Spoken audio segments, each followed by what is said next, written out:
जय हिंद दोस्तों। मैं हूं रुद्र प्रताप और आप देख रहे हैं इंडिया जियो फ्रंट। आज हम बात करने वाले हैं अरावली के बारे में, जो कि दुनिया की सबसे पुरानी फोल्ड माउंटेन है। ये हिमालय से भी ज़्यादा पुरानी है और ये इंडिया को काफ़ी समय से प्रोटेक्ट करती हुई आ रही हैं, लेकिन आज ये खुद डेंजर में है। आइए बात करते हैं क्या डेंजर है सब कुछ। अरावली सिर्फ एक माउंटेन नहीं है, ये एक स्पीड ब्रेकर का भी काम करती है। जो मानसून आता है अरेबियन सी से होता हुआ, उससे हमें बचाती है, क्योंकि ये शील्ड का काम करती है। और ये थार डेज़र्ट जो है राजस्थान में, उससे भी हमें प्रोटेक्ट करती है, क्योंकि अगर ये नहीं होगी तो थार डेज़र्ट का पूरा इधर पे आ जाएगा नॉर्थ में। और ये अकेली 20% ऑक्सीजन प्रोड्यूस करती है दिल्ली की अरावली रेंज। 20%। गुजरात, राजस्थान, हरियाणा, दिल्ली 4 स्टेट में फैली हुई है और अकेली 20% ऑक्सीजन प्रोड्यूस करती है। तो आप समझ चुके होंगे कितनी इंपॉर्टेंस है इसकी। अब आगे बात करते हैं। जो अभी कोर्ट का नया रूल आया है उसके हिसाब से, जो पहाड़ी है एक, उसके जो आसपास का एरिया होता है, अगर उससे कोई पहाड़ी 100 मीटर ऊंची है, 100 या 100 से ज़्यादा, तो ही वो अरावली मानी जाएगी, वरना वो अरावली नहीं मानी जाएगी। लेकिन इसमें भी एक दिक्कत है कि 93% जो अरावली है वो 100 मीटर से नीचे ही है। और अगर यही ऑर्डर फॉलो हुआ तो धीरे धीरे करके सारी अरावली ख़त्म हो जाएगी। अब ये भी बात कर लेते हैं कि जैसे मान लो अगर कोई अरावली 100 मीटर से ऊंची है, 105 मीटर की है कोई, 105 की, लेकिन अब वो नापी कहाँ से जा रही, जो उसका ग्राउंड लेवल है उसके आसपास के एरिया से नापी जाएगी। अगर इधर से वो 100 मीटर से ऊंची तो अरावली है। लेकिन अगर अब जो माइनिंग करने वाले हैं माफिया, उन्हें तो अब चाहिए अरावली कैसे भी, तो वो क्या कर सकते हैं कि जैसे यहाँ पे उन्होंने डलवा दी मिट्टी, 50 ट्राली डलवा दी, लो भाई हो गया ऊँचा। अब क्या अरावली की रहेगी 95 मीटर, वो आ गई रेंज में, उड़ा दो। तो ये इसका है। अब बात करते हैं सही तरीका क्या था नापने का। सही तरीका ये था कि आपको सी लेवल से नापनी चाहिए, क्योंकि सी लेवल हर जगह का एक होता है, आप उसको बदल नहीं सकते।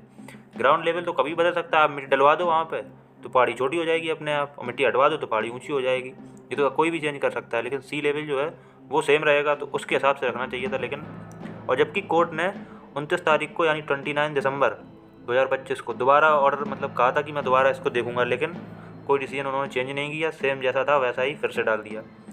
तो अब डिसीजन तो वही है, बचाना हमें है। लोग कैसे ना कैसे लूप होल्स निकाल के, जो भी रूल आएगा उसमें कोई ना कोई लूप होल्स निकाल के माइनिंग कर ही लेंगे।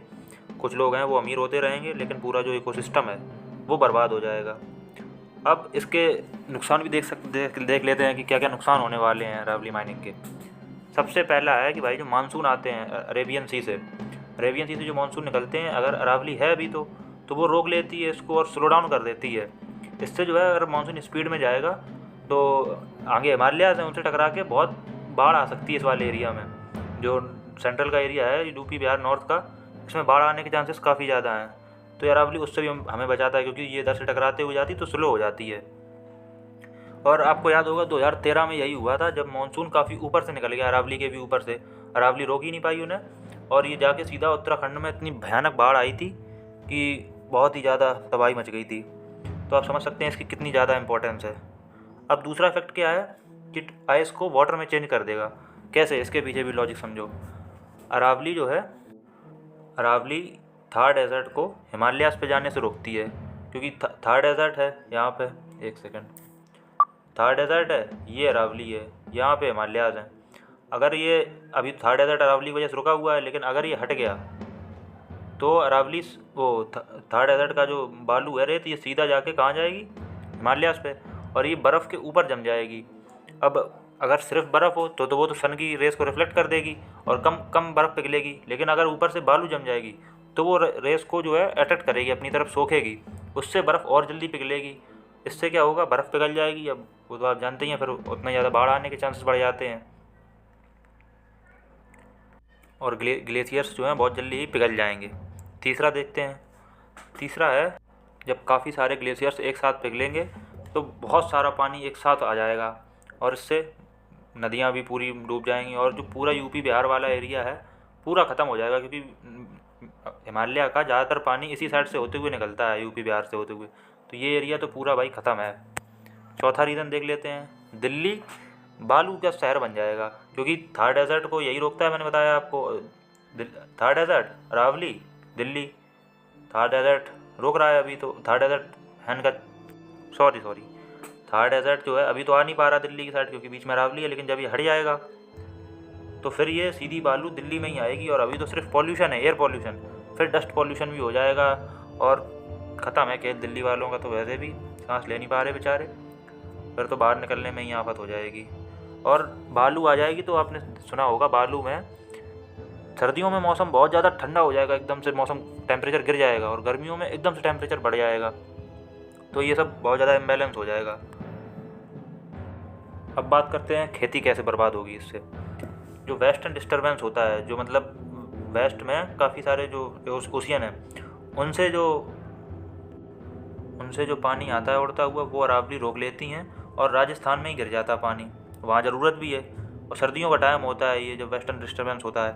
अगर अरावली नहीं होंगी तो सीधा पानी आएगा कहाँ पे? मध्य प्रदेश में, जहाँ पे सर्दियों के टाइम पे ज़रूरत ही नहीं है पानी की, क्योंकि सर्दियों के टाइम पे फसल होती है। अगर उधर पानी गिर गया तो गेहूँ, सोयाबीन सब खत्म हो जाएगा।